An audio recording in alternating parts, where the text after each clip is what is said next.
Hey, good afternoon. Selamat siang. Selamat siang. So, actually, I got confused with the time zone. It's geographically way ahead of us, but time-wise you are behind us. So you have multiple time zone from GMT +6 to +8. Yes. So it's very unfortunate that we couldn't be there for this round. We were really looking forward to it. And due to, what do you call this, COVID-19. Number one is the safety concern. Number two is the mess with the flights themselves. Yeah. So the reason I would have been there, but unfortunately, the flight from Surabaya to Penang was cancelled. And the best flight they could get, me and Dr. Shankar, was Surabaya, Jakarta, Jakarta, KL, KL, Penang. And it's going to take almost 18 hours. And I'm supposed to fly to Philippines, Quezon City the following morning. So I said, that's not going to be possible. So please cancel the trip because it's too long. After we canceled, then the Philippines training was canceled. So I'm not going for both. So look forward to visit in the future. We had a very fruitful training in Bali last year, I think. So Pak Abbas was a fantastic host. We really loved our time there, right? Unfortunately, I couldn't be there. So anyway, so I actually have planned 2 sessions, an intro today and a hands-on tomorrow. So I think being remote hands-on is going to be difficult. So I will try to do some hands-on, but I think it's mostly going to be discussion.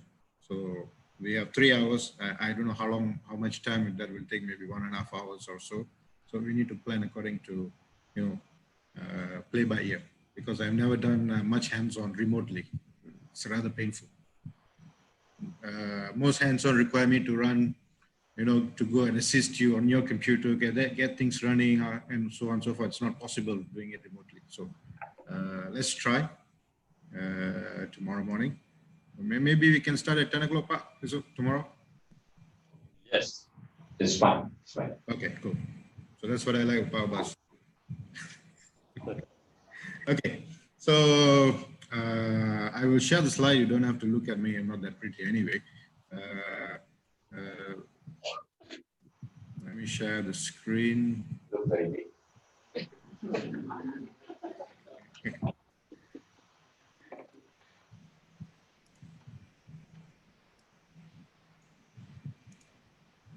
Okay, can you see the screen, the slides? So, okay, cool. So a little bit about me. My name is Salukumar Manikam. I'm an Indian by heritage, but I'm a Malaysian. So what that means is that my forefathers came to Malaysia. Basically, I'm 5th generation in Malaysia, so I'm very much a Malaysian. I like Malay Indonesian food more than I like Indian food, right? So whenever I'm in Indonesia, I really love the food over there. And we have Indonesian restaurants, not that great, but anyway. So I'm formerly from the industry. I was with Intel Corporation for 8 years. I got tired of routine work and decided to pursue my PhD and join academia. So, but nevertheless, I still work with industry a lot. I still work with Intel. I still work with Western Digital, Hewlett Packard, with the advent of Industry 4.0. Connected factories fast becoming a requirement. So I also work with industry, although I'm in academia. I've graduated about 12 PhDs, published more than 160 articles. These are academic requirements, so do as much as I can. And my core area of interest is cybersecurity.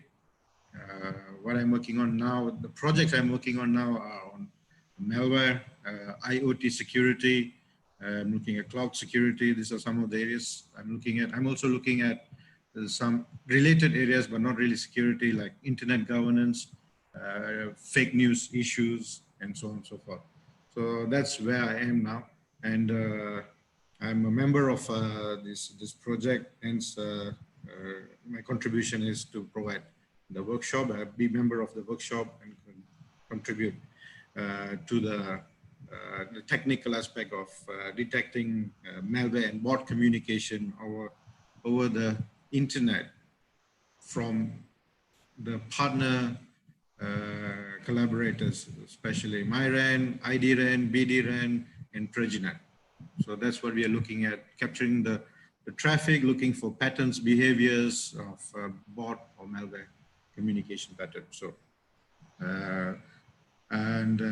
so basically I'm going to introduce what malware history, what botnet, and so on and so forth. I tend to talk a lot, tend to talk long. So I'm still on slide 1. I have pretty much used up 10 minutes. So in some slides, I'm going to just rush through. So please bear with me. All right. Before we go into this topic, everybody know what malware is, right? What does malware stand for? If I'm there, I'll be walking towards you and ask you straight to your face, what is malware? I couldn't do that today. Okay, so malware, so there's not going to be much questions today, so lucky for all of you. So malware is basically stands for malicious software, right? So piece of code, piece of software that is malicious, that causes some form of damage, economic, technical, or whatever. Botnet is network of bots. Bots are basically malware that is controlled remotely, right? By a bot master, by a bot header, and so on and so forth. So bot is a type of malware.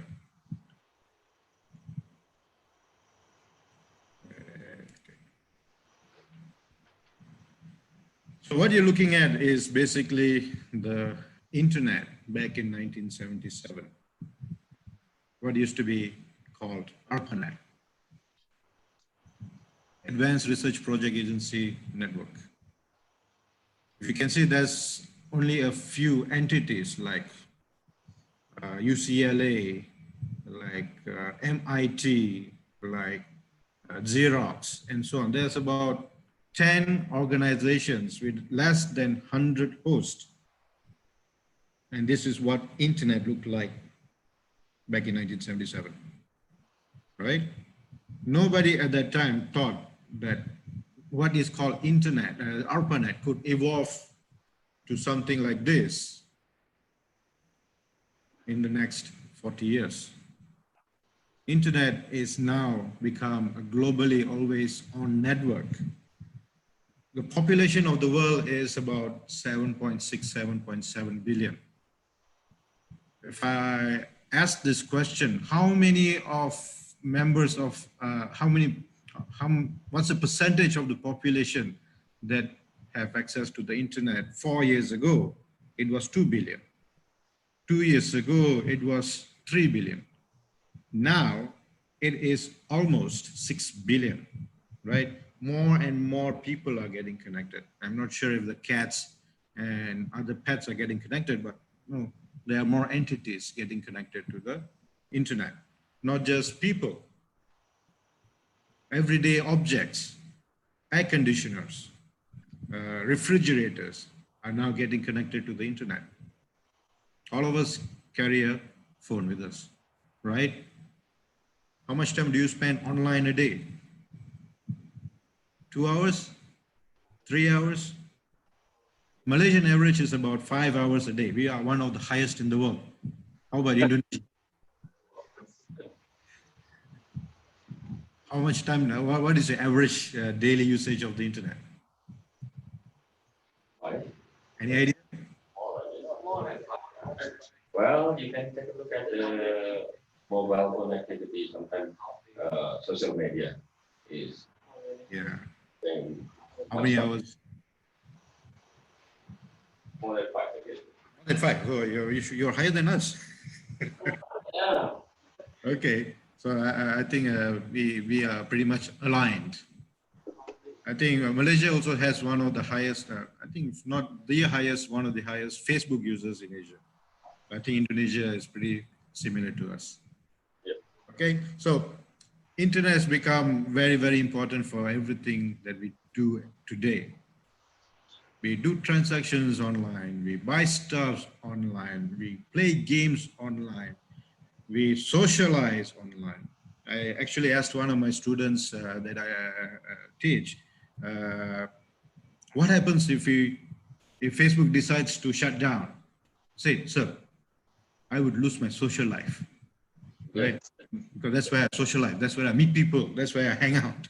They say, what do you hang out on Facebook? That you need help. But fact is that's what's happening, right? Even people fight on Facebook now. You know, they don't fight in person, they fight on Facebook. So looking at that, my friend suggested maybe we should come up with something called Fight Book, where you bring up your argument, bring up your issues, you fight online, and we become moderators and see who's right or wrong. Sounded like a good idea, but we never followed through. So internet is very, very important. Internet has become as important as electricity, as water supply, as telecommunication, and so on and so forth. Because of that, it has also become a good source or good target or fantastic target for the cyber criminals, right? It is a very lucrative platform, environment to take advantage of. What is cybercrime? There's two parts to it. One, using the internet to commit a crime, right? This is specific to technology, unique to technology like identity theft, hacking, malware, botnet, etc. Cybercrime can also mean facilitation of traditional crime using the internet, stalking. You know, before the era of the internet, when you want to stalk someone, what do? You follow the person behind, in your car, see where the person drives, follow the person, and then when the person reaches home, you park outside and you'll be looking at what this person is doing in the house. In extreme cases, you would go through their garbage, right? Look at their letters, bills. You start to build profile. I like this girl, right? So what do I need to do? Go through her garbage. You see a lot of banana skits. Oh, she likes banana, right? So her favorite fruit is banana. I see that she has bought a lot of handbags. Oh, she likes handbags. So you start stalking. That's how you used to stalk pre-internet. Now what do? You follow the person on Facebook. You follow the person on Twitter, on Instagram. See what pictures they post, right? Then you will basically be able to identify, understand, and build an image, build a profile of that person. It's much easier now, right? Stealing information, pornography, human trafficking, which used to be done traditionally, is now easily done online, right? So we're just going to focus on the malware and botnet aspect of cybercrime. Why do you think this people or the cases of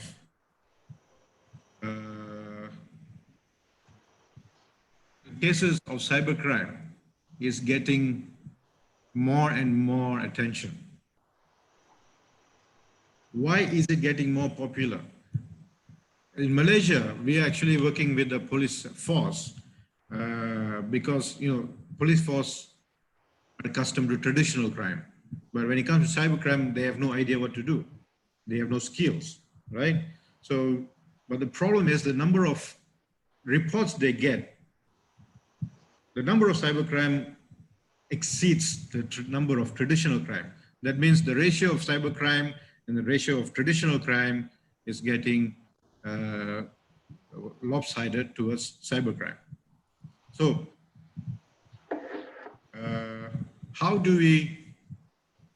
why do you think cybercrime is getting more attention? Very simple. Appeal. Now you don't have to walk into the house to steal something. You can do the theft from anywhere in the world. The internet encourages anonymity and its distributed nature. Okay? The internet is so abstract, it's so complex, it's very difficult to trace anyone anymore. How many of you use the Tor network? Have you heard of Tor network before? Okay, there's few of you. Tor network, what is Tor network? Let me try to go to the website.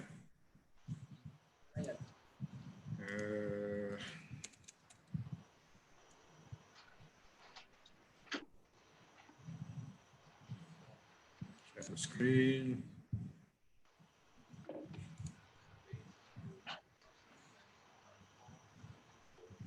Tor network is a peer-to-peer overlay network which allows you to browse anonymously, privately. It's a network that is managed by, how should I say, volunteers. You can actually download, you can download the browser, you can block trackers, you can defend against surveillance, resist fingerprinting, multi-layer encryption. You can do pretty much whatever you want. So you can basically use this browser or use the proxy. And if you're going to do anything malicious or anything that is naughty, you can basically use this and hide your tracks. There is no way the authority can track back to because if you use your normal browser, your typical browser, your ISP has a record from which IP this came from. But if you use Tor browser, it connects to some point which is hosted by the volunteer. It could be in China, could be India, could be Indonesia, could be Russia, could be anywhere. Every time you connect, it connects to a different point. So if anybody wants to trace back to you, it is almost impossible. Not to say very, very difficult, not to say impossible, very, very difficult. So you can hide yourself with this browser. So if I want to carry out a crime, would I use, by the way, disclaimer, please don't use the knowledge shared today for anything malicious and point to the speakers and the organizers, right? If you get into trouble, it's your problem, okay? All right. So with so many tools as such, where you can hide yourself, you can, be anonymous online, it's easy for you to carry out cyber crimes. All right, let me just stop share, go back to the slide.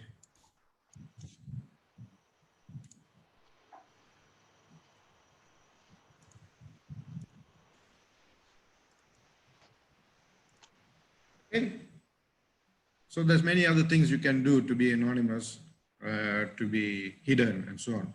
And furthermore, many countries have very few laws addressing cybercrime. Right, some of these are classical. I love bug priors, VB script, and where it came from the Philippines.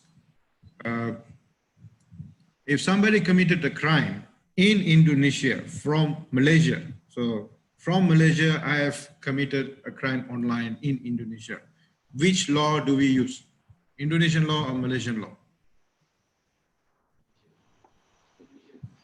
Don't know.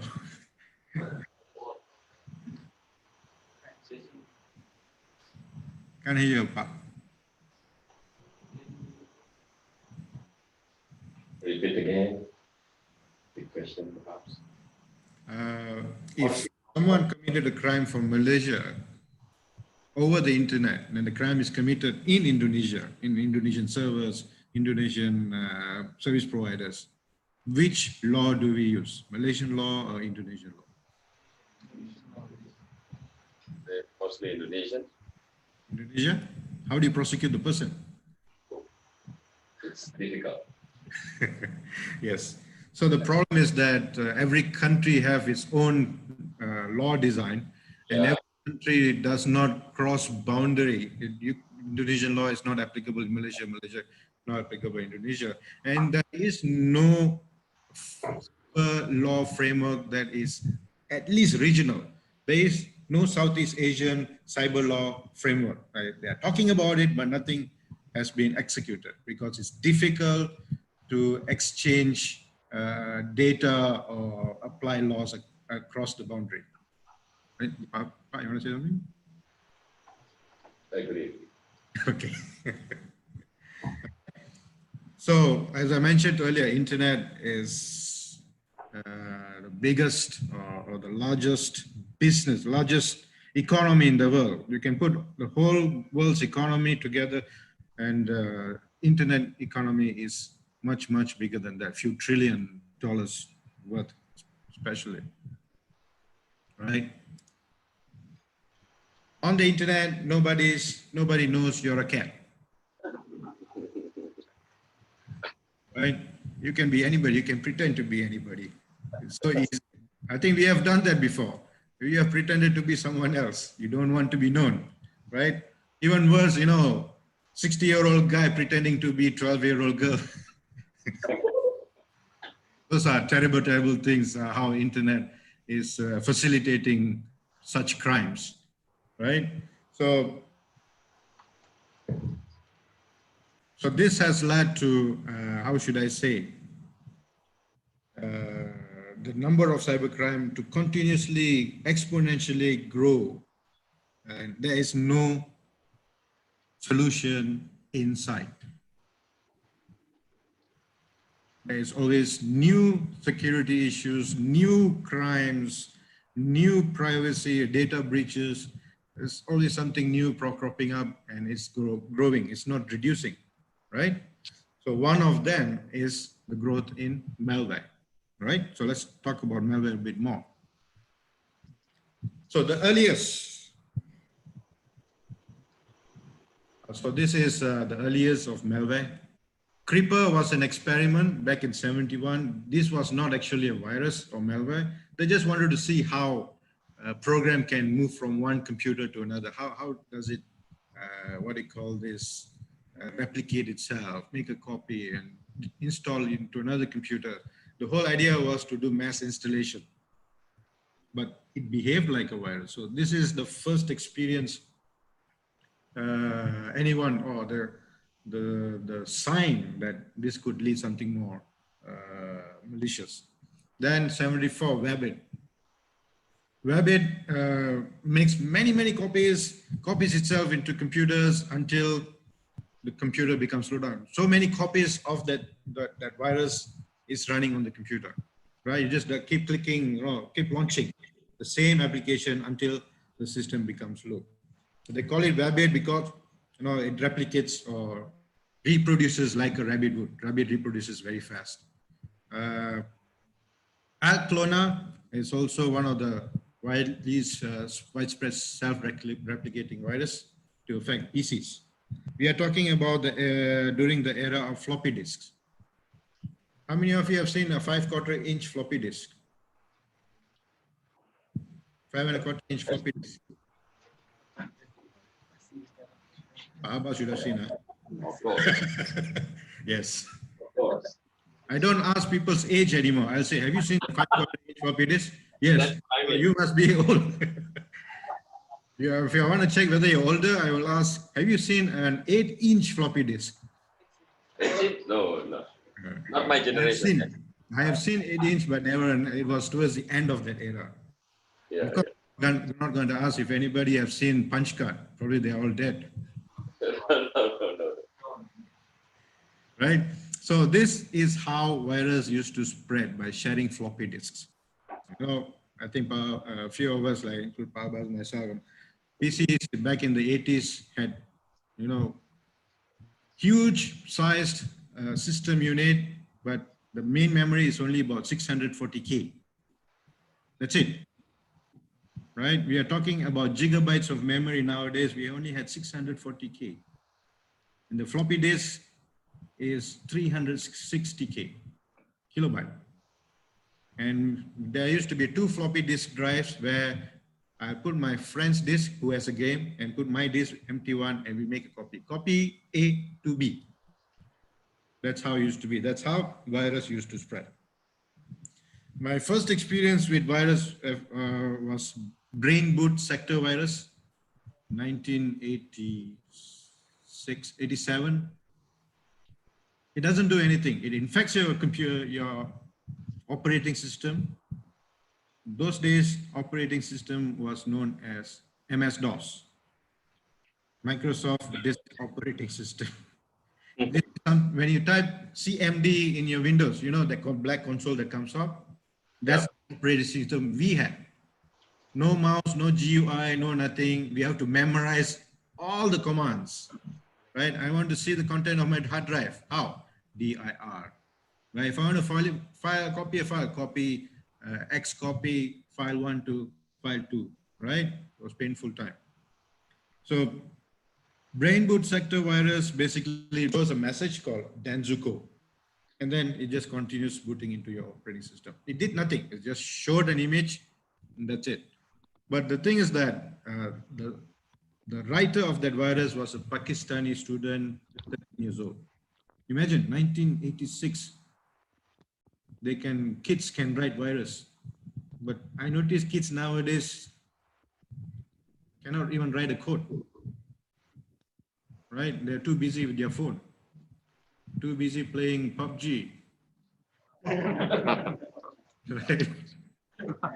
I'm trying to resist. I have two sons. They said, Dad, PUBG. I say, talk about it, I'll kill you. PUBG culture here, right? So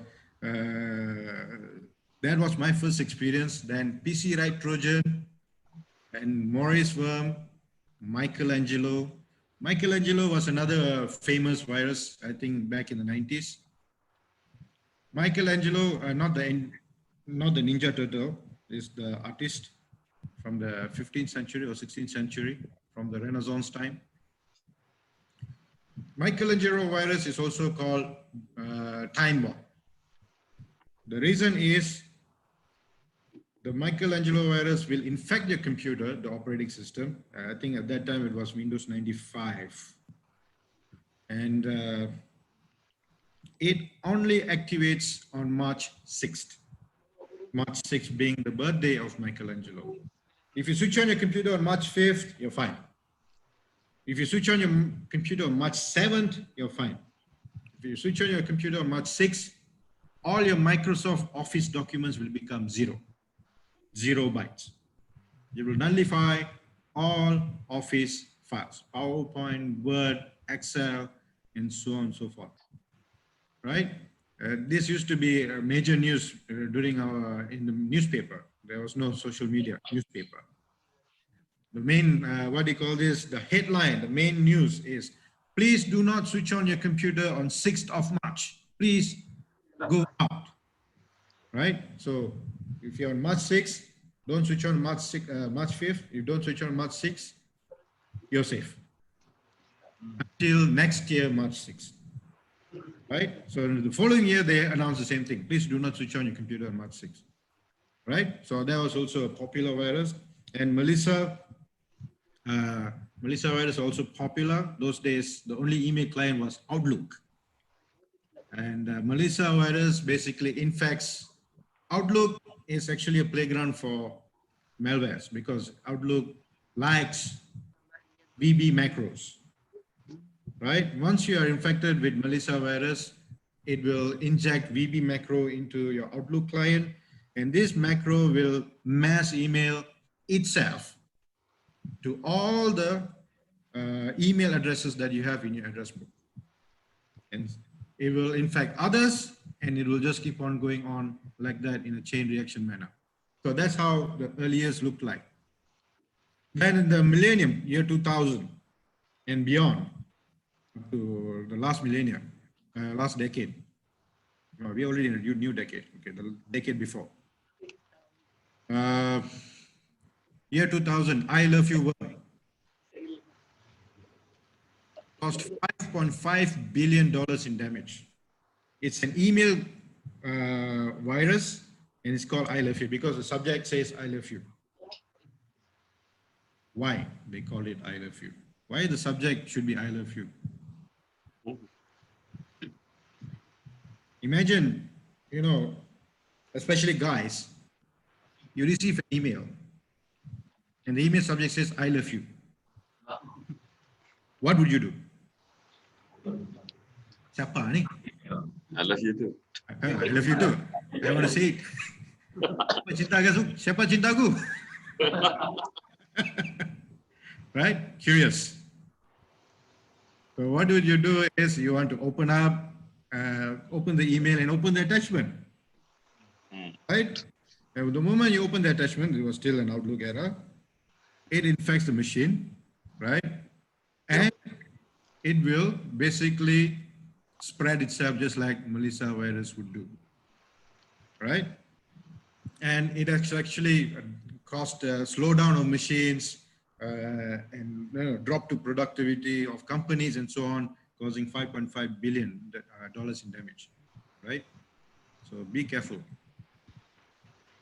2001, very similar tactic, Anakonikova virus. I think we all coming from that era who know who Anna Kournikova is, famous female tennis player, very pretty, right? So the email says, I have some pictures of Anna Kournikova. Pictures. So what do? Open. We delete the email. No. No, I deleted the email. I don't know about the rest. You would basically open and check out what's in that attachment. Once again, just like I love you, you are tricked to propagate the virus by opening the attachment. Then you have slammer worm. Slammer worm infects SQL servers and can spread like COVID-19 and infect 75K computers in just 10 minutes. Then you have Kerberos virus, then Coopface. Coopface is actually an anagram for Facebook. This virus takes advantage of Facebook platform and propagates to social media sites. Configure is short for configure and figure. It, what do you call this? It causes similar damage like Slammer, but much more prevalent. Okay. And more recently, state-sponsored, sophisticated, profitable, the era of Botnet, right? 2010, Stuxnet. Stuxnet worm basically infected nuclear warhead in Iran. That's how bad the design of the nuclear head was. Again, we had no access to how and what was used to build their warhead.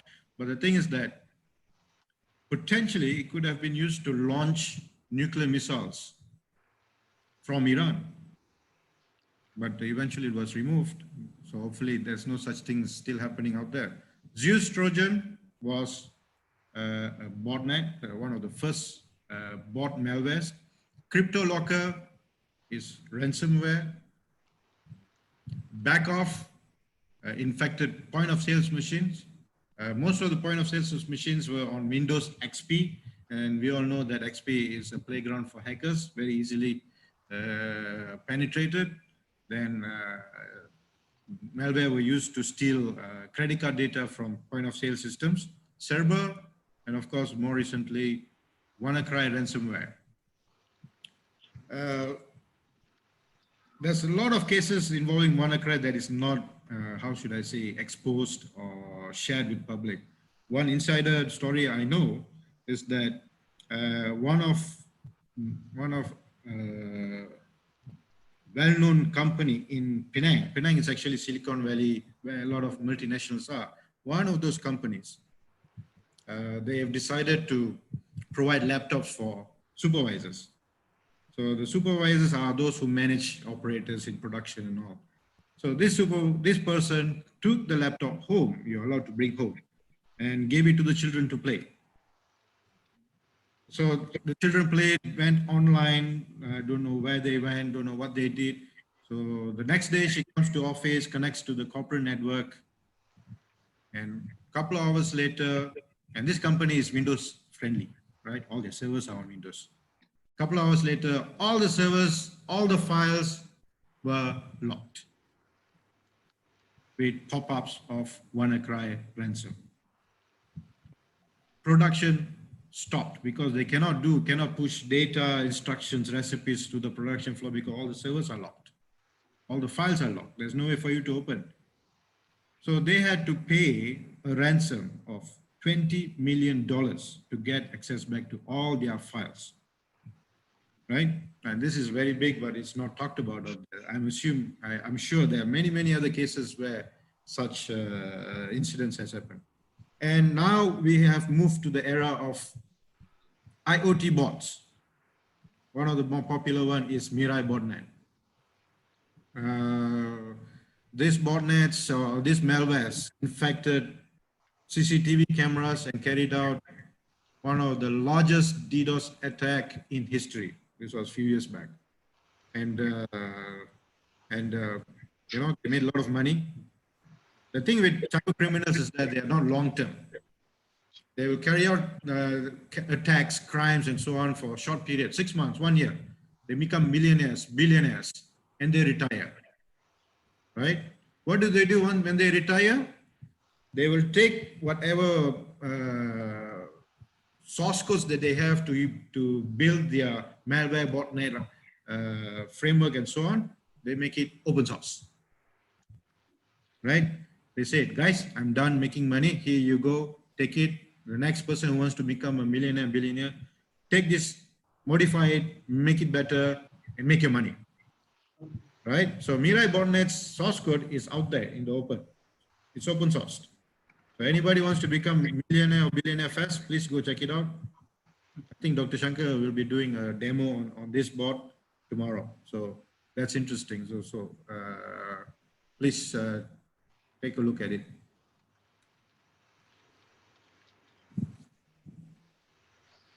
What does this chart show?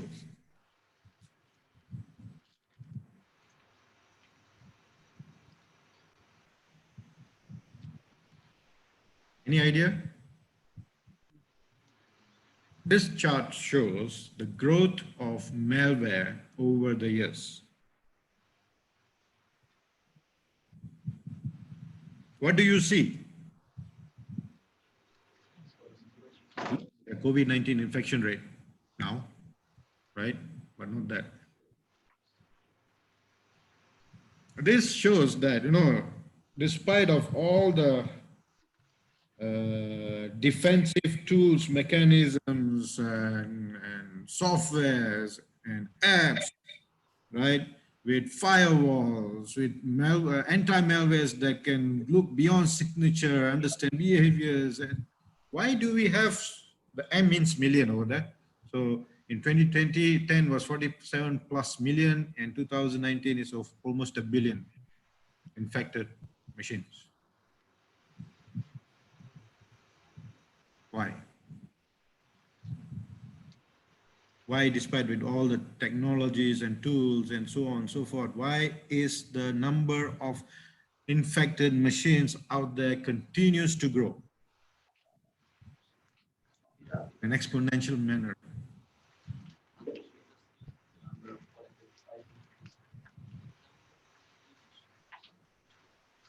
This is just last year, every month. Every month, so many number of machines infected. Why?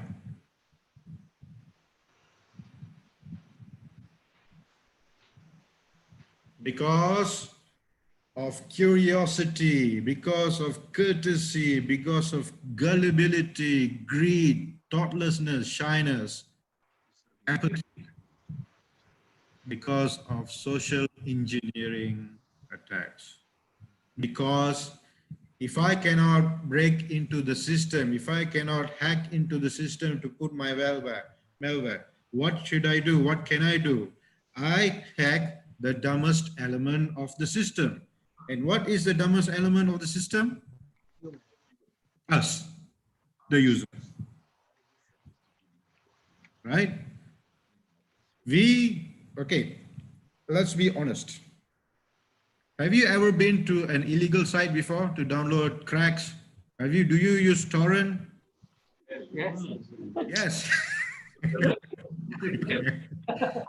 Yes, yes. But put a disclaimer. Yes, I do it for research. Right? Don't say yes. We may get into trouble. Yes, for research purpose. I go to torrent because I need to do research.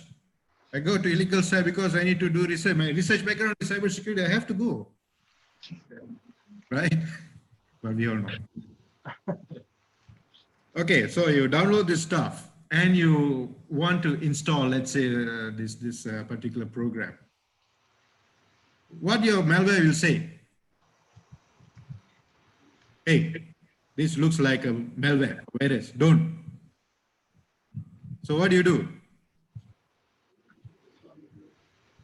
You disable your anti-malware. That's what you do, right? First thing it says, are you sure you want to use install it? Looks like a malware. You say yes. Get lost. You go sit at the site. Comes, hey, it looks like a malware. No man, cannot do this. Cannot install. I'm going to remove this. Then what do? This anti-malware is too much of a problem. I'm going to disable it. Install. We all do that, right? Because of the element called greed. Kita tidak ingin membayar. Right? If I can get it for free, why not? Okay? So, but we fail to see that, nothing is free in this world. Everything has its implication, right? If it's free, that means there is malware with it. Even when you download Microsoft Office for research purpose and you install, do you think it's installing Microsoft Office? No, it is actually installing a malware in the background. I make you happy. I install Microsoft Office for you. I make myself happy. I mean, the malware writer. I install my malware in the background, but you don't see it happening, right? So, for example, another one, gullibility. The number of scam calls. Somebody calls you, hey, I'm from the police force, or you immediately have a fear. An email comes and said, you have a court case, you must click on this, you must enter your information and so on. You comply. Because we are naturally gullible. You receive an email from your bank. Please click on this link to update your user ID and password. What do? You click on it, you key in your user ID password, then the site says, thank you very much, I got your information. Okay, I'm more secure now. My information is more private now, all right? So the number of malware continues to grow because mostly due to social engineering, plus some, hacking or taking advantage of vulnerability. We call it the 7 deadly social engineering vices.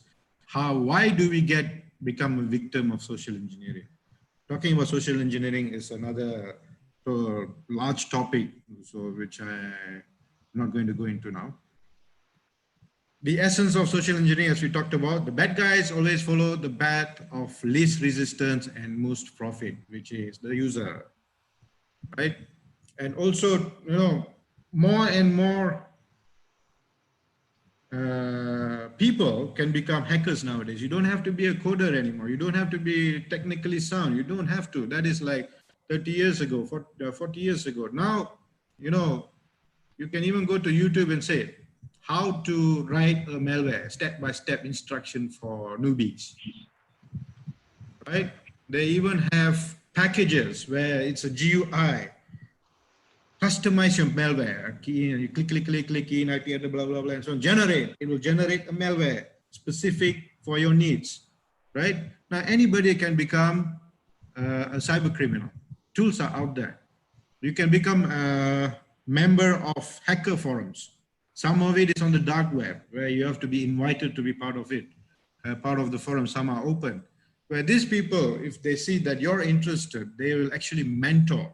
They will actually guide, educate, teach, provide sources for you to become a cyber criminal or a hacker a malware writer, and so on, right? So that's why for these two reasons: one, social engineering; two, more hackers are out there than before, right?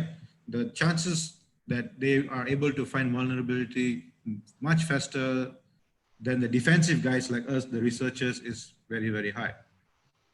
The white hat, or I would say us, the ethical hackers or the good guys, are always 2-3 steps behind the bad guys. The bad guys are always finding flaws, breaking in, taking advantage, bringing things down, and so on. We are just patching or fixing whatever they have found. We have not been able to completely preempt vulnerabilities and attacks from malwares and so on and so forth. We are always behind. Until today, we are always behind. That's why in countries like US and all that, if you they catch you for hacking into major systems, they don't send you to jail. They give you a job, right? They give you a job because you can, who knows the bad guys better than the bad guy themselves? So make the bad guy the good guy, pay him a lot of money, make him happy, right? But in Malaysia, in countries like Malaysia, if you hack, you go to jail. Right? We are very strict. Some of types of malware out there, like spyware, right? It's a common type of malware which monitors activities, right? Do you think you have, how would you know that whether there's spyware on your computer or not? Right? Because most of us ignore that we have anti-malware and we allow malwares to come into our machine because, you know, we want free stuff, we were tricked into and so on, right? So spyware basically steals information and sends it to a central server where somebody is looking at it and may sell it to someone else. Trojan Horse is another type of malware which appears to be a legitimate file, but it provides a backdoor, right? Most malware nowadays are kind of Trojan, right? They provide a backdoor to the machine and you can basically gain access to resources and so on and so forth on the infected machine. Virus, this is another term that used to be very popular. It's still popular, right? Because of COVID-19, it's much more popular. You can enter a PC using infected USB disk, infected hard drive, downloading software and so on. So virus is more of a general term. Worm is something that comes through your email, through what you call websites. It infects your computer, then starts sending out garbage to the network and bringing the network to a halt. So it floods the network. It's what we call something like a DOS attack, right? Not DDoS, DOS attack, which it floods your network and bring the network to a standstill. Scareware, as the name says, it is used to scare you to do something. Have you ever seen out of nowhere an antivirus dialog window will pop up? It looks very professional, looks real. It pops up and says, I've just scanned your computer and I found like 50 malwares, 50 virus, 50 Trojans. And what do? It says, click here in order for us to remove quarantine and remove the virus. What would you do? You would click it. You never think that, hey, did I install this antivirus? I can't remember installing this antivirus. Who's this guy? But he says there's virus in my computer. I better comply.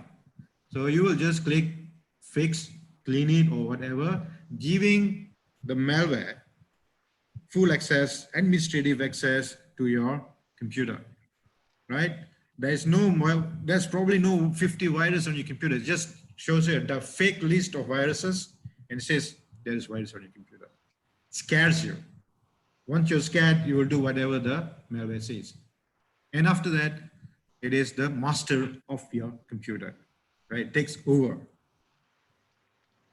Adware targets internet users, showing them supposed to be different ads, right? In general, no personal data is stolen, but it can slow down your PC to a great extent. How many of you use AdBlock Plus? Nobody uses Adware Plus. I think we'll discuss this tomorrow. Right? It's basically, if you go to illegal sites, I want to watch this particular program. What's popular now? I'm following Picard. It's not available on Netflix or Disney. So I had to go to illegal site to watch it for research purpose. When I go there, there's all kinds of windows start popping up. You want to watch the program, you must watch this ad, you must watch this ad, you must watch this video, you must visit this, fill in a survey, and so on and so forth, right? And what do you call this? All these pop-ups will basically interrupt your daily activity. In some cases, it will also infect your Chrome. In some of you got infected, you will see there are all kinds of notifications coming about Candy Crush, about COVID-19, medicine for COVID-19, all kinds of notification that you never subscribe to will start popping up, right? So these are malwares that push ads, basically. Ransomware, we all know, takes you, holds you for ransom, pay money, or else you lose your files, right? I hope none of you have to go through this. It was a very painful experience for those who got infected. And of course, bot special software programs created to automatically perform specific operations, right? So now the trend is most of the malwares have bot behavior, right? Bot is basically allows the bot master to make tons of money, right? It's actually a very big business that they do nowadays. What time do I watch? So time 4:45. Okay, another 15 minutes, I'll be done. Can go for tea break. So botnets are basically infected computers all over the world that is controlled by a bot master sitting somewhere and sending instructions to this infected computers. So computers are infected with malware. This malware will basically try to get instruction from the bot master. Evolution of botnets, motivation, change in computer hacking, like what I said just now. Those days used to be vandalism, to cause damage, and now it is about making money, right? So malware have evolved from virus to bot. Almost $100 billion losses in 2018. I will go into this. The value that you see over here is that a simple details such as social security number, your date of birth, residential address. One piece of information could cost $3 in the black market. One person. If I can get information about 1,000 person, is $3,000. Right? Sale of personal information on just 50 credit or debit cards can generate earnings between $250K to $1 million. Right? There are buyers that's willing to pay big money to get your personal information. Not just online, even offline. If you go to the mall, people say, we are doing a sale, please fill in your phone number. We'll put you into lucky draw. You can probably win a house. What do? You give everything about yourself, right? How many wives you have, how many cars you have, and so on. Everything you give, because it's a chance for me to win a big house, right? So they do. You probably were not going to win offline or online, but this information can be sold for big money. And malware is a botnet is a very easy way to scrape this kind of data from your computer. Not just you, people you talk to, people you email to, people that you chat to, all this can be stolen. $1.5 trillion revenues from cybercrime. 1.5 trillion, right? It's that big. And most of it is done using botnets. So botnet architecture, you have bot master that writes malware and uses social engineering to propagate the malware. You know, writing the malware is not the difficult part. The difficult part is how do I get it out there? How do I infect people with my malware? That's the most challenging part. And social engineering is a field of study by itself, right? If you're good at social engineering, you can pretty much infect thousands or hundreds of thousands of computers out there. Then the bot master will deploy, propagate the bot, and this bot will now start infecting other computers from the computer infected and creating a chain reaction, right? Let me show this. This is yesterday's, or is it today's news? I think this is today's news.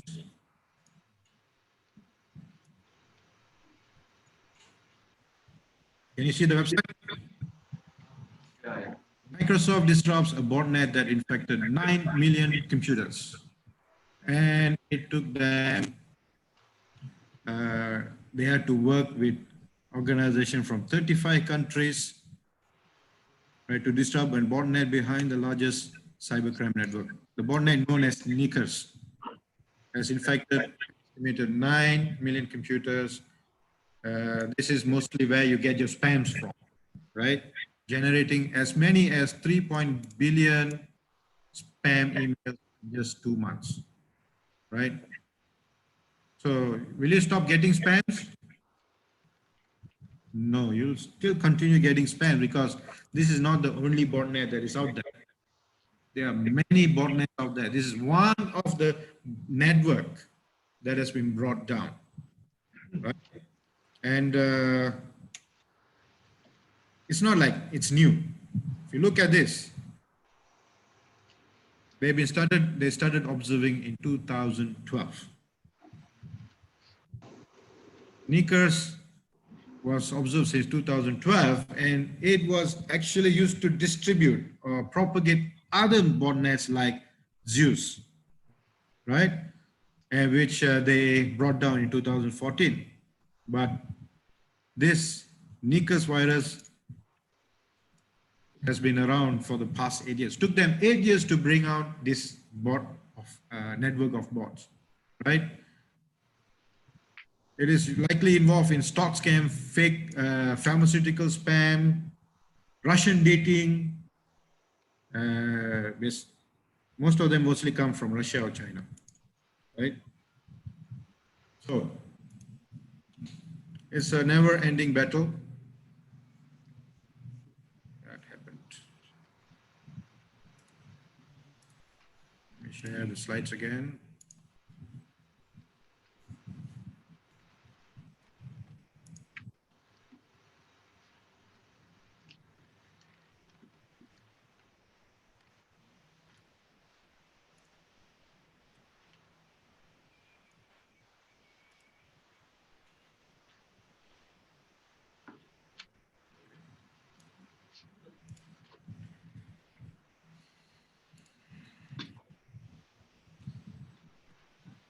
So taxonomy, how it attacks the CNC model. The behavior, how botnet propagate is first it infects new hosts using social engineering mostly, right? Then it steals personal information. It carries out phishing attack. It becomes a spam proxy. It carries out DDoS attack. More recently, what do you call this? They got tired of all this. Now they are into something else called Bitcoin mining. They don't carry out attacks anymore. They infect you with the malware. And these malwares are basically crypto miners.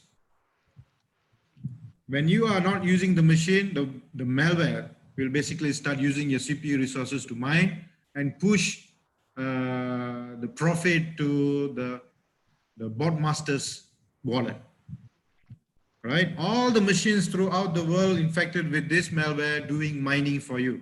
Imagine the amount of money you'll be making and nobody can catch you, right? Nobody knows whose wallet is this because cryptocurrency are distributed in nature. There's no way for you to track. So the current trend is to use bots to run crypto mining, right? So as part of our research, we actually have a malware testbed. We have machines that are exposed to the internet, demilitarized, meaning that anybody can access the machine. We leave all the ports open, make it as vulnerable as possible. So we get this kind of malwares come into the systems on Linux, on Windows. I will talk about that tomorrow. And then we will basically capture the malware and deploy it in our testbed and study its behavior. How does it talk? How does it communicate? What form of what do you call this activities it carries out, and so on and so forth. CNC is the central. If you have web servers all around the world, what the bot master will do is that it will try to infiltrate poorly configured web servers, especially those running on Apache servers or web servers. If they are not properly hardened, you know, when we build a web application, many of us like to do chmod 777. I think some of you understand what that is. Chmod 777 means the first 7 means I give full access to the owner. Second 7 means I give full access to the group that I belong to. The last 7 says I give full access to the whole world. Right?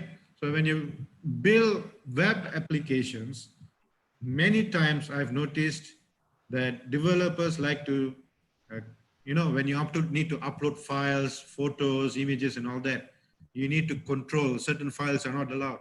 So you find it's very difficult. Let's make life easy. chmod 777. You can upload whatever you want, right? So the bot master will basically trace or track for websites or web servers that have this kind of vulnerabilities, and then the person or the bot master will inject his own code into the compromised web servers. So now he knows the IP address of the web server. When he writes the malware, he'll put the IP address of the infected web server and infect. So all these infected machines with the malware will now talk to this web server. They'll say, do you have any command for me? Do you have any instruction for me? They will keep polling. The bots will keep polling the web server. The web server won't talk to the bot. The bot will talk to the web server. So they will basically poll the web server.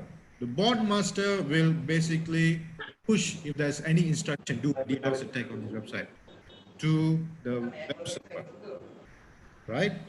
So if there's any instruction, the bots will look into the web server or instruction. Then I will go and proceed, carry out the instruction. The reason the bot master did this is that if anybody were able to trace that the bot is talking to a server, where they'll go to, they'll be able to track only the web server. They won't be able to track who's the actual owner, the bot master. I won't be able to track the person.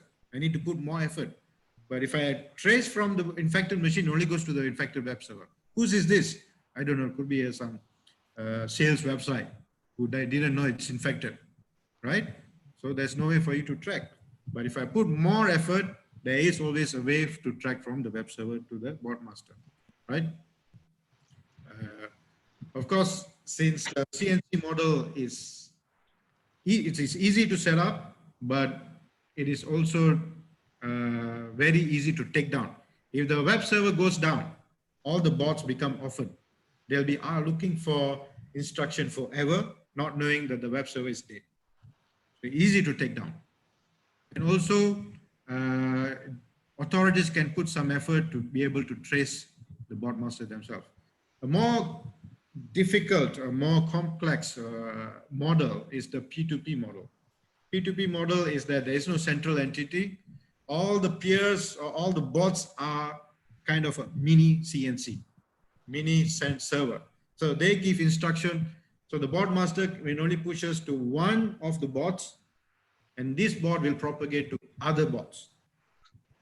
So for me to trace from one of the machine that is infected all the way to the bot master, it is very, very, very, very difficult compared to a CNC model. But the problem is it is very, very difficult to setup, very, very complicated, very, very complex, right? So there's a lot of approach over there. I think I'm running out of time. So I will share this slide with you. This is for 2 hours, I think. So there are a lot of evasion techniques you can look at, how to beat the evasion techniques and so on. I will share the slides. Right? I think I took too much of the time. It's supposed to be almost 4 o'clock, 3 o'clock. Is it 4 o'clock there? 4 o'clock. Okay, I will stop there. Any questions, please? If you are interested in working in this area in cybersecurity and all that, you can always contact me at this email. We can always talk about kind of research we can collaborate on. Always looking forward. Any questions? Anyone wants to ask a question? I know it's very close to tea break, so no questions. No one? Keep silence? Okay. Gulam from ID. Hello, sir. My name is Gulam. No, sir. Gulam. Is it possible to track transaction if we pay to attacker? The question was not clear. Is it possible if we wait if we want to track transaction we have been to pay to attacker? Detect transaction between. Is it possible to track transaction if we pay to attacker? In? If we pay? Pay. Pay. If you pay. Pay, or pay the attacker. Yeah, pay to attacker. Is it possible to track the transaction if you pay the attacker? Yes. Well, the payment nowadays all done through Bitcoin, so it's not possible. Thank you. Right. Now all transactions done by cyber criminals are all through Bitcoin transactions. Nobody does online transaction, bank transaction. Any other question? I think the most preferred cryptocurrency by the criminals is XMR, Monero, type of cryptocurrency like Bitcoin. Anyone wants to give comments or questions?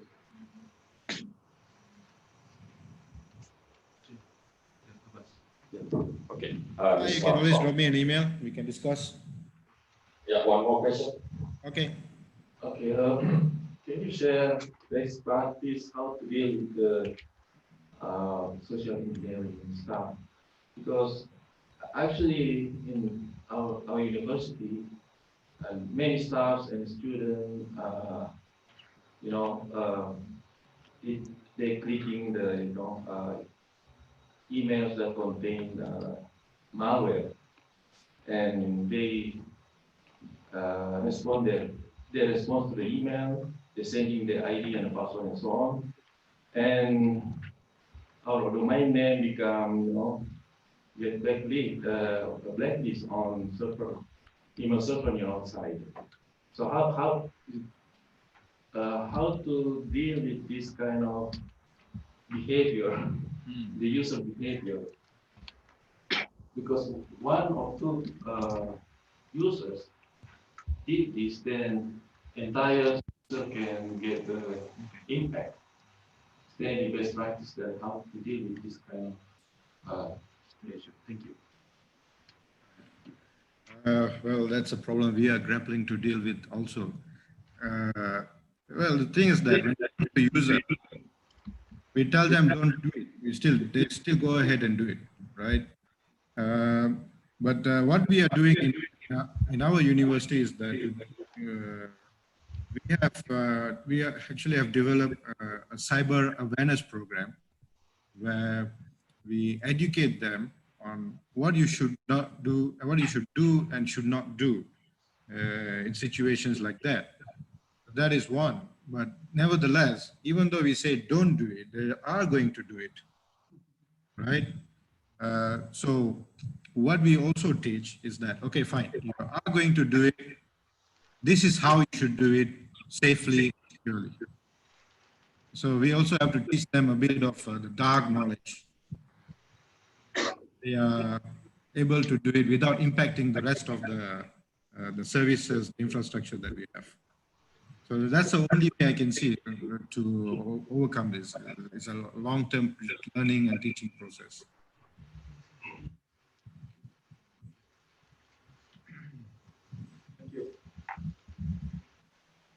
Thank you. I think time is over. So we can continue to the next session. Okay, thank you very much. I'll see you tomorrow. Thank you very much. Bye.